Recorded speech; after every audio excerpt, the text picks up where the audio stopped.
नवी मुंबईमध्ये उपमुख्यमंत्री फडणवीस बोलतायत। ते माझे मित्र, माझे बंधू आणि खऱ्या अर्थानं 1 लाख मराठा उद्योजक तयार करून ज्यांनी एक मराठा समाजामध्ये नवीन रेकॉर्ड तयार केला ते नरेंद्र अण्णासाहेब पाटीलजी,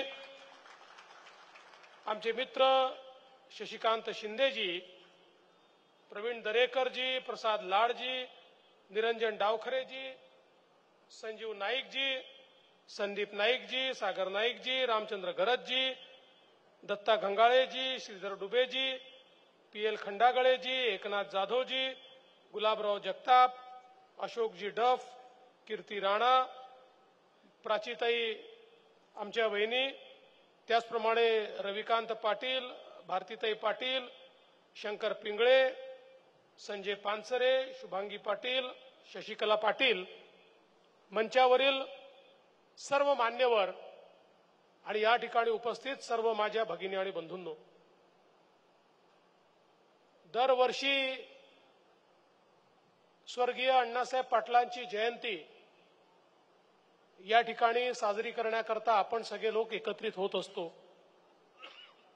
आणि गेले काही वर्ष नित्य नियमाने कुठलाही कार्यक्रम असला तरी हा कार्यक्रम करूनच पुढच्या कार्यक्रमाला मी जातो, कारण या कार्यक्रमात एकीकडे स्वर्गीय अण्णासाहेब पाटील यांना आदरांजली देण्याची संधी मिळते, तर दुसरीकडे आमच्या माथाडी कामगारांचं दर्शन घेण्याची, त्यांच्याशी संवाद साधण्याची संधी देखील याच कार्यक्रमाच्या माध्यमातून मला मिळते आणि म्हणून खऱ्या अर्थानं या ठिकाणी मी येत असतो।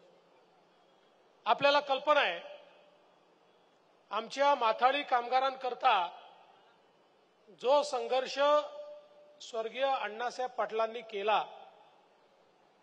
जो माथाडी कामगार छोट्या छोट्या गावातनं या ठिकाणी आला होता, मजुरी करत होता, ओझं वाहत होता, पण त्याच्याकडे कोणी पाहायला तयार नव्हतं।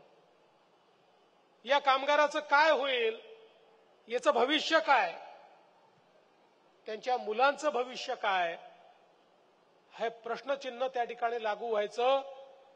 एक प्रकारची पिळवणूक या सगळं कामगारांची त्या ठिकाणी होत होती। मराठा समाजामध्ये आमची जी तरुणाई आहे त्यांना उद्योजकांमध्ये परिवर्तित केलं पाहिजे आणि मी खरोखर माझे मित्र किंवा माझे भाऊ आहेत म्हणून नाही म्हणत, पण मी खरोखर सांगतो, आज जे काम या आर्थिक विकास महामंडळामध्ये नरेंद्र पाटलांनी करून दाखवलं, हे खरोखर मला असं वाटतं या देशामध्ये कुठल्या आर्थिक विकास महामंडळाच्या अंतर्गत झालं नाही।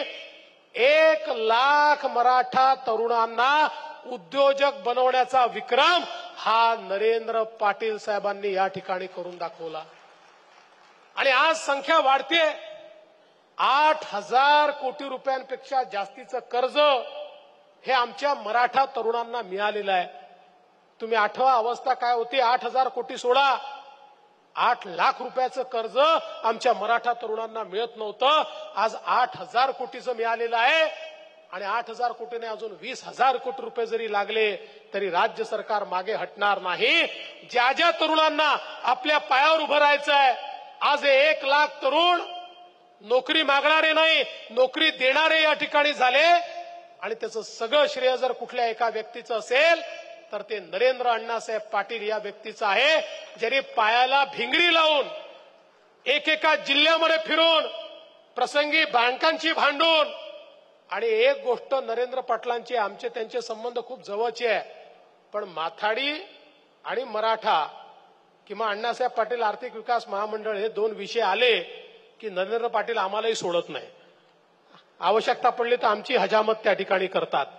त्यामुळे त्यांनी सातत्याने पाठपुरावा करून प्रसंगी सरकारशी 2-2 हात करून या माध्यमातून जे सगळे बदल आवश्यक आहेत ते बदल करून घेतले आणि आज सगळ्यात सुलभतेनं कुठलं कर्ज मिळत असेल तर ते अण्णासाहेब पाटील आर्थिक विकास महामंडळाचं कर्ज या ठिकाणी मिळतं, हे त्यांनी निश्चितपणे करून दाखवलंय। आणि म्हणून आपण जी मागणी केलेली आहे निश्चितपणे माननीय मुख्यमंत्र्यांची चर्चा करून, आणि मुख्यमंत्री त्याला नाही म्हणणारच नाहीत, त्यामुळे मला काही त्याच्याबद्दल शंकाच नाही. आम्ही या महामंडळाचं नाव जे आपल्याला बदलायचं आहे, आज ते अण्णासाहेब पाटील, स्वर्गीय अण्णासाहेब पाटील आर्थिक विकास महामंडळ आहे, त्याचं नाव मराठा क्रांती सूर्य अण्णासाहेब पाटील आर्थिक विकास महामंडळ हे निश्चितपणे आपण करू. आणि त्याची जेवढी व्याप्ती वाढवता येईल तेवढी व्याप्ती आपण निश्चितपणे वाढवू. आज मला हे देखील सांगितलं पाहिजे की आमचे जे तरुण शिकतायत त्या तरुणांकरता हॉस्टेलच्या योजना आपण आणल्या. ज्यांना हॉस्टेलमध्ये जागा मिळत नाही त्यांच्याकरता निर्वाह भत्त्याच्या योजना आपण त्या ठिकाणी आणल्या.